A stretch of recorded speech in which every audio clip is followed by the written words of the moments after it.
Всемирный храм Святого Семейства, расположенный в Барселоне, Испания, это один из самых грандиозных и необычных архитектурных проектов в истории, главным создателем которого является знаменитый каталонский архитектор Антонио Гауди. Строительство храма началось еще в 1882 году и продолжается по сей день, исключительно на частные пожертвования, что делает его одним из самых известных долгостроев мира. Архитектор понимал, что проект не завершится при его жизни, поэтому он решил строить храм по частям, начав с фасада Рождества, чтобы люди могли увидеть масштаб идеи и продолжать жертвовать деньги. Гауди отказался от прямых линий, заявив, что в природе их не существует.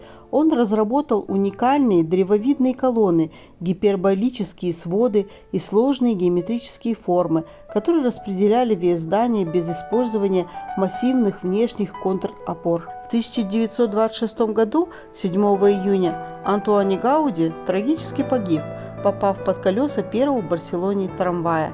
Его похоронили в крипте недостроенного Саграфа Фамилия. На момент его смерти храм был завершен едва ли на четверть. В период гражданской войны в 1936 году каталонские анархисты разгромили мастерскую Гауди. Они подожгли крипту, уничтожили множество оригинальных планов, рисунков и, что самое страшное, разбили уникальные гипсовые трехметровые модели, по которым велось строительство.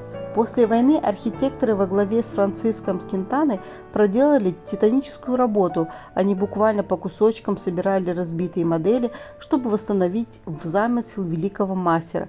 До сих пор ведутся споры, насколько точно современные строители следуют идеям. В 1954 году начались работы над вторым фасадом, фасад Страстей Христовых.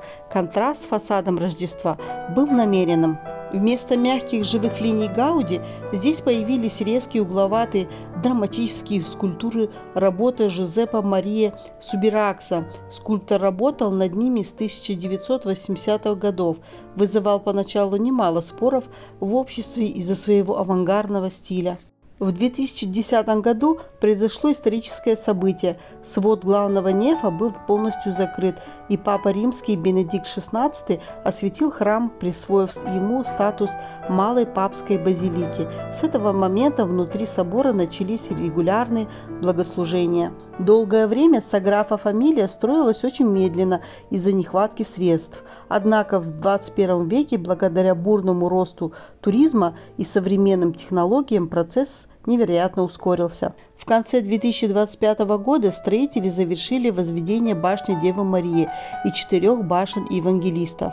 Сегодня главной задачей остается завершение центральной, самой высокой башни Иисуса Христа.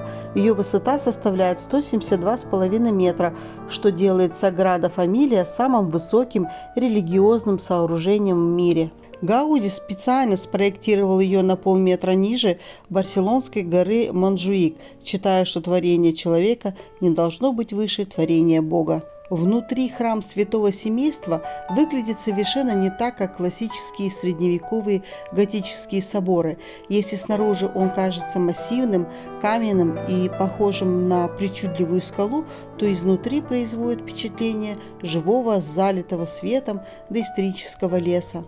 Восточная сторона – фасад Рождества. Здесь установлены витражи в зеленых, синих и желтых тонах. Утреннее солнце, проходя сквозь них, символизирует рождение, свежесть, надежду и начало жизни. Западная сторона – фасад Страстей. Здесь преобладают огненно-красные, оранжевые и бордовые оттенки. Вечернее закатное солнце окрашивает собор в тона крови и страданий, подчеркивая драматизм земной кончины Христа. В самом верху под куполом стекла прозрачные. Они пропускают чистый белый свет, который освещает алтарь и символизирует божественное присутствие. В центре расположен главный алтарь. Над ним парит распятие Христа.